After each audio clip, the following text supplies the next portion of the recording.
पश्चिमी दिल्ली के राजौरी गार्डन में मंगलवार देर शाम बर्गर किंग आउटलेट में एक युवक की गोली मारकर हत्या कर दी गई। हमले की जिम्मेदारी विदेश में बैठे गैंगस्टर हिमांशु भाऊ ने ली है। हिमांशु 22 साल का है और हरियाणा के रोहतक का रहने वाला है।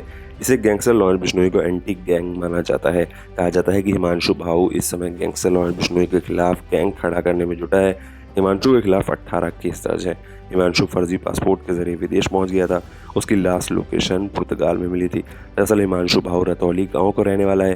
पिछले 6 महीने से भाऊ के गुट के सिलसिलेवार गोलीबारी कर रहे हैं। मार्च 2022 में भाऊ ने 24 दिन के अंदर 3 हत्याओं को अंजाम दिया था। बताते हैं कि उसी साल उसने जाली दस्तावेजों के जरिए जाली पासपोर्ट बनवाया और दुबई भाग गया और वहां से वो पुर्तगाल चला गया। हिमांशु अब अपने गुर्गों के जरिए दिल्ली और हरियाणा में ताबड़तोड़ वारदातों को अंजाम दिलवा रहा है। उसे दिल्ली, हरियाणा, पंजाब और राजस्थान में गैंगस्टर लॉरेंस बिश्नोई के दुश्मनों से भी हाथ मिला लिया है।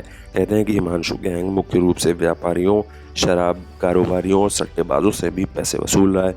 हाल ही में दिल्ली पुलिस क्राइम ब्रांच ने हिमांशु भाऊ गैंग पर मौकोका के तहत केस दर्ज किया था।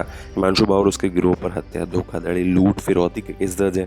हिमांशु के खिलाफ रोहतक जिले में 10 केस दर्ज हैं। इसके अलावा झज्जर जिले में 7 और उत्तरी दिल्ली में भी 1 केस दर्ज है।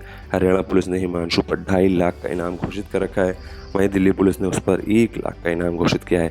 साल 2020 में जब हिमांशु नाबालिग था तब जानलेवा हमले मामले में उसे हिसार के बाल सुधार गृह भेजा गया था। हालांकि वो वहां से फरार हो गया था।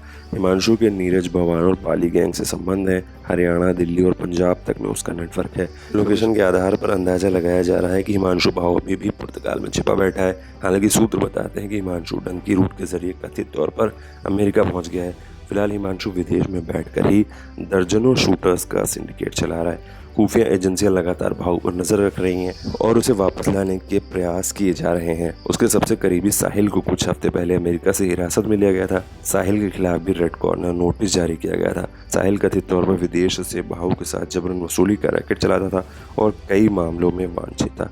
गैंगस्टर हिमांशु भाऊ के खिलाफ भी इंटरपोल ने रेड कॉर्नर नोटिस जारी किया है। करीब 1 महीने पहले पश्चिमी दिल्ली में ही हिमांशु भाऊ ने अपने शूटरों के जरिए फ्यूजन कार पर गोलियां चलवाई थी, जिसमें से एक शूटर को बाद में दिल्ली पुलिस की स्पेशल सेल ने मार गिराया था। अब मंगलवार को राजौरी गार्डन गोलीकांड में जिस युवक की मौत हुई है उसकी पहचान अमन के रूप में हुई है।